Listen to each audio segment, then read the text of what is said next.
আওয়ামী লীগকে রাষ্ট্রদ্রোহী ফ্যাসিস্ট এবং সন্ত্রাসী হিসাবে ঘোষণা না করছেন এবং নিষিদ্ধ না করছেন ততক্ষণ পর্যন্ত এখানে কেউ এখান থেকে উঠবে না।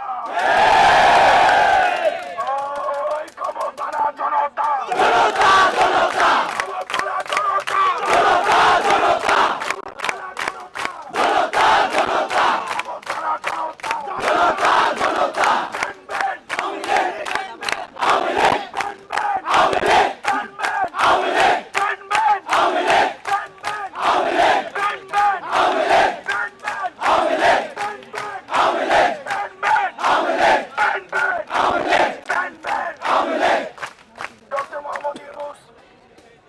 অন্তর্বর্তীকালীন সরকার আপনারা আমাদেরকে গুলি করে থামাইতে পারবেন না।